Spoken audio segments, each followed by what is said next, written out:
The House with the Clock in its Walls by John Bellairs, Chapter 9. The next day was Saturday, and Louis woke up in a state of panic. He was like a pressure cooker with the lid clamped on tight and the steam hole clogged up with chewing gum. Thoughts kept bubbling and seething to the surface of his mind, but none of them seemed to make sense. What was he going to do? What could he do? Louis sat up and looked around the room. Two long panes of sunlight lay on the splintered and paint-stained floor. Over by the fireplace stood a tall mirror with battlements on top that matched the ones on Louis's bed. Before the mirror lay a beautiful hooked rug. Jonathan claimed that Mrs. Zimmerman's great-grandmother had made it. The pattern of the rug was autumn leaves, scalloped-edged leaves, bright green, bright gold and deep red, with some green ones thrown in for contrast. The rug seemed to float before the mirror, and the leaves swam in the pool of bright sunlight. It was an illusion, of course. This was no magic carpet, but Louis liked to stand on it in the morning while he was dressing. It made him feel that he was free of the earth, if only for a little while. He stood on it now as he pulled on his pants and tucked in his shirt. The shimmer of leaves lifted him off the floor. Things seemed clearer now. He had to get a hold of Tarby. Tarby would know what to do. It was true that he had been avoiding Louis, but they weren't exactly enemies, and anyway, Tarby was in this thing as deep as he was. He had held the flashlight while Louis drew the magic pentacle and chalked in the name, Selena. That must be Mrs. Izard's first name, Louis thought. She must have put it in my head. Then, behind those iron doors, she was never really dead. Louis bit his lip to cut off this line of thought. He went downstairs, ate breakfast alone, and hurried out the door. Tarby, with his 9 brothers and sisters, lived in a huge frame house halfway across town. Louis had never been invited there, and did not even know the first names of Tarby's mother and father, let alone the names of any of the 9 brothers and sisters. He knew that Mr. Corrigan, that was Tarby's last name, ran a hardware store, and that was about all Louis knew. It was a bright, windy April day, and the sky was full of little white clouds that kept tearing apart and merging into each other. Birds were flying about, and the lawns were showing that first livid wet green. When Louis got to the Corrigan house, he found a bunch of small children playing in the front yard, which was all chewed up and full of mud holes. One of the younger ones, who looked a lot like Tarby, was hanging by his knees from one of the limbs of a dead tree that had red tail-light reflectors nailed all over it. Other kids were making mud castles, beating each other over the head with sand shovels, trying to ride broken tricycles, or just sitting around screaming at the top of their lungs. Louis picked his way past the toy trucks and inner tubes that littered the front walk. He pushed the doorbell and waited. After a while, a fat, tired-looking woman came to the door. She had a baby in her arms and was batting her on the shoulder with a bottle that it held by the nipple. "Yes," she sounded crabby, and no wonder. Mrs. Corrigan? I wonder if you could tell me where Tarby is." "Tarby? Gee, I wonder if he's in the house. I'll see." She threw back her head and bellowed, "Tarby!" No answer, though it would have been hard to hear one over the racket. "No, I guess not," she said. She smiled, a tired, kind smile. "He's probably out playing ball with the other kids." Louis thanked her and was about to turn away when she said, "Say, aren't you that Barneveld boy?" Louis said that he was. She gave him a pleading look. "Please, don't tell Tarby any more stories about ghosts and graveyards. He had nightmares for a week last Halloween. It was nice of your uncle to invite him over for a cider and donut party and let him stay the night and all, but those stories, well, you know how sensitive he is." Louis managed to keep a straight face. Sure, okay, Mrs. Corrigan. I won't tell him any more ghost stories. See ya." As he picked his way down the walk, tripping on toys and dodging 1 or 2 mud balls that were thrown his way, Louis had a hard time keeping from laughing right out loud. So that was Tarby's version of Halloween night. Well, well, and where had Tarby spent the night? Shuddering under the back porch, sleeping in a tree, and a whole week of nightmares? Of course he had been scared. Of course he hadn't been scared. It was just the moonlight. Louis's inner laughter turned into a wry grin. Louis stopped at a hitching block to tie his shoelace. Now what was he going to do? Well, there were only 2 regular baseball diamonds in New Zebedee, the one out behind the school and the one at the athletic field. He decided to go to the one behind the school. When he got there, he found Harvey playing ball with a lot of other kids. He was pitching, and various boys were shouting, "Come on, Tar baby! Strike him out!" and "Give him the old knuckleball," if they happened to be on the other side. "Yeah, pitcher's got a rubber arm." Tarby wound up a windmill motion, balked several times. This was allowed, because it was softball, not baseball, and when he had the batter making nervous little half swings, he fired the ball up to the plate. The batter swung so hard that he fell down. "Strike 3! You're out!" yelled the boy who was the umpire. Lewis, standing on the sidelines, cupped his hands to his mouth and shouted, "Hey, Tarby, can I talk to you?" "Not now, fatty. I'm in the middle of a game." Tears filled Lewis's eyes. Tarby had never called him fatty before. At least he couldn't remember him doing it. Lewis choked back the tears and stood, waiting patiently while Tarby mowed down the next batter with 3 blazing fastballs. That was the 3rd out, so Tarby's team came in from the field. Carelessly, Tarby threw his glove on the ground and said, "Hi, Lewis. Can I do for you?" "My Uncle Jonathan's in some awful trouble. We're all in awful trouble. You know that night when we went up to the cemetery?" To Lewis's complete surprise, Tarby grabbed him by the collar and yanked him forward till their faces were about 2 inches apart. Look, if they ever find out you were up there that night, you tell them you were there by yourself. If you don't, you'll have 2 broken arms and maybe a broken head." Lewis tried to shake himself free of Tarby's grip, but he couldn't. He felt blood rushing into his face as he shouted, "Tarby, this is worse than Halloween stuff. This is ghosts and witches and devils. Let go of me, you candlehead!" Tarby let go of Lewis and stared at him with his mouth open. Candlehead was just a name someone had called someone in a comic book Lewis was reading. It didn't mean anything. Tarby's lips drew together. "What did you call me?"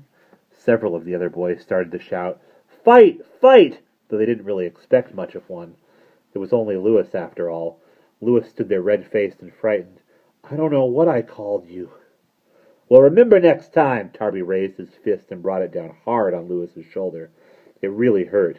"Come on, Tarby," shouted a boy named Carl Hollabaugh. "Don't waste your time with Tubbo. You lead off this inning. We've got 6 runs behind. Get up there and slug it." Tarby turned back to the game, and Lewis stumbled off down the street, rubbing his shoulder. He was crying. With the tears still welling uncontrollably into his eyes, Lewis started to walk. He walked all over town, past rows of houses that stared at him blankly. They had no advice to give him. He walked down Main Street and stared for a while at the Civil War monument, but the stone soldiers with their upraised bayonets and cannon swabbers did not have anything to say to him either. He walked to the other end of Main Street and stared at the fountain that spumed a crystal willow tree from within a circle of marble columns. At night, the fountain was lit up, and it turned from red to orange, and from orange to yellow, and from yellow to blue, and from blue to green, and back to red again. But right now, it was clear. Lewis wished his mind were clear too, but it wasn't. He walked around the fountain 3 or 4 times, and then crossed the street and started to walk up US 9, which took up where Main Street left off and led out of town. When he got to the square Tin City Limits sign, he just walked off into some tall grass and sat there, watching the ants crawl and listening to the cars as they whooshed past. His eyes were dry now. He was through crying. It occurred to him that he had been doing a lot of crying lately. That wasn't going to solve anything. Thinking might help, though. He wasn't sure it would. He sat and thought, and tried to make up his mind what to do. It was late in the afternoon when Lewis got up. He almost fell over because his left leg had gone to sleep. After he had stomped around in the weeds for a while to get the circulation going again, he set out for home. His mind was made up. All he could hear in his head was the old church hymn that ran, Once to every man and nation comes the moment to decide in the strife of truth with falsehood for the good or evil side. He imagined that he was leading a cavalry charge. If he had had one of Jonathan's canes with him, he would have swung it like a sword. Now and then he stopped and felt goose-pimple shivers run in waves through his body. He felt very proud and brave, and very frightened, too. It was a hard thing to describe. That night, long after everyone had gone to sleep, Louis crawled out of bed and tiptoed down the front stairs. The house was quiet, very quiet, because it was one of those nights when Jonathan had stopped all the clocks. All but the one he couldn't stop, out in the front hall. The mirror on the coat rack was talking to itself amid little bursts of static. Now and then its edges flickered faintly. Maybe it was trying to warn Louis. If it was, he ignored the warning. His mind was made up. He had started this whole horrible business, and now he was going to try to end it. His hand rested on the cool lip of the willow-ware umbrella stand.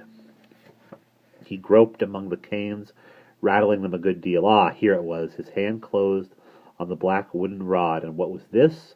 Louis pulled his fingers away with a sucked-in gasp. Touching the magic cane was like touching a living human arm. Life pulsed through it. Louis stood there, staring at the cane. Its globe was now faintly lit. In the gray light he saw snow swirling. And there, shadowy but real, was the strange little castle. The magic light cast a pale, shaking blotch on the wallpaper. Could he use it, this thing of power? It occurred to him that Jonathan had been very modest when he called himself a parlor magician.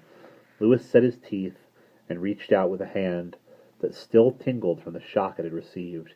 He grasped the rod firmly. He drew it out. The globe sizzled and crackled, and turned from gray to rosy pink, and then back to gray again. Now he opened the front door. A wet, fresh-smelling breeze blew in and banged the door gently against the wall. The leaves of the chestnut tree drifted inside, and white blossoms came sailing down. He looked across the street. Despite the overgrown hedge, he could see that there were lights on in the Hanchett house. Muttering a prayer, he started down the steps. In the middle of the street, he almost turned and ran, but something kept him going. Once he had crossed to the other side, it seemed easier to go on. It was like running downhill with the wind pushing you. The hedge parted at the brick wall that led up to the front stoop. Louis walked in under the overhanging branches. Now he was at the bottom of the steps. The Hanchett house had an old-fashioned double door of black wood with 2 frosted panes set in it. The panes had always reminded Louis of the 10 Commandments, and now he thought, "Thou shalt not enter." But one door panel stood ajar. Was he expected? His heart was pounding. But he went up. He stopped just inside the door, under the hall lamp. The corridor was empty and bare. There wasn't a stick of furniture in it, no chairs or chests or little tables, no umbrellas propped against walls. On the pale rose-colored wallpaper, Louis saw dark squares. The squares were the color the paper had been when it was new. The Hanchetts had hung pictures in those spaces, but now the pictures were gone. Mrs. O'Meager had not put up any of her own. Louis walked quietly to the wide arch that opened into the living room. No one was there. Some furniture, but not much. A few weak-looking little chairs with bow legs and an uncomfortable-looking couch. One low coffee table with 2 postage-stamp-sized china ashtrays. One blow from Jonathan's flat-bottomed pipe would have smashed either one to smithereens. Louis went from chair to chair, touching polished arms and smooth upholstered backs. He half expected the furniture to pop, like soap bubbles, when he touched it. But everything was solid. The floor was so highly polished that you could see your reflection in it. Over on one wall was a brick fireplace. It was painted bright pink all over, even on its inside walls. There were no soot stains. Apparently the old witch didn't like fires. 2 birch logs were balanced neatly on the shiny brass andreons. On the mantelpiece, Louis saw something that surprised him. An ornament. It was one of those whirligigs with tin cut-out angels. You lit candles in the middle, and the heat made the angels go around. These angels were blowing trumpets. Louis reached up and touched the little wheel. Squee! It spun tipsily. The sound startled him so much that he whirled around, holding the magic cane up for protection. No one was there, and that's where we'll pause.